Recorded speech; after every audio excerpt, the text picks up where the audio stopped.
The Peon Project presents All God's Fault. I'm here with Orcas quarterback Stan the Man Manley, who moments ago lost a nail-biter of a Super Bowl. Stan, how do you feel? The man feels bad. Stan means real bad. Stan has dreamed of winning the Super Bowl his whole life. And to have all Stan's childhood dreams smashed, it makes Stan mad. Can you tell me what happened on that last play of the game? Well, Stan knows it was up to Stan to get the job done, so Stan dropped back and went for the touchdown.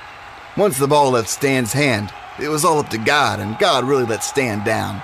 Looking back, do you think you would have done anything different to win this game? Stan thinks Stan's team was outprayed in this game. If Stan spent a little bit more time praying instead of practicing, then maybe God would have been on Stan's side. So football-wise, you feel you did everything you could? Yeah, Stan knows Stan has the better team. Stan is disappointed in God. Stan thinks God should have been on Stan's side. Stan has never let God down, so Stan thinks God was way out of line for not supporting Stan today. Can you break down the touchdown pass you threw late in the game that put the Orcas ahead? Stan saw an opening in the zone, and then the safety slipped. Stan knew it was a touchdown. Stan was sure Stan would win the game.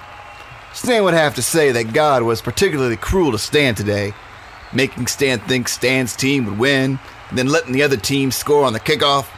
Stan thinks this is the worst thing God ever did to Stan. Even worse than when God made Stan's wife find out about that girl in Oakland. Stan don't know what God had against Stan's marriage, or why God wanted Stan to give her half of Stan's money. Okay, well, what do you think the team needs to do to get back to the Super Bowl next year? Stan thinks that management needs to draft some players God likes. Walker dropped 4 passes today, and Stan thinks God has issues with him. So hopefully Stan will have a new receiver that God likes better, and then God will let him hold on to the ball Stan throws at him. Stan also thinks the team needs to pray before every possession. Then maybe God will let Stan win this game next year. What do you think the Rhinos' defense did best this game?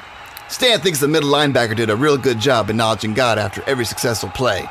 Stan will have to work on that and get Stan's teammates to do the same. Stan thinks it's a copycat league, and Stan always has to stay ahead of the curve so Stan can keep God on Stan's side. Well, thank you, Stan. I'll let you get to the showers now. Stan hopes God kept enough hot water for Stan's shower. There you have it, guys. Stan the Man Manley feels God blew the Super Bowl for the Orcas. Now back to Mike and Dave for more post-game analysis. Starring Megan Mazar as the sideline reporter and Aaron Glick with Stan the Man Manley. Written by Christian Gore. Recorded at Zywick Studios. Sound engineer, Sean Zawick.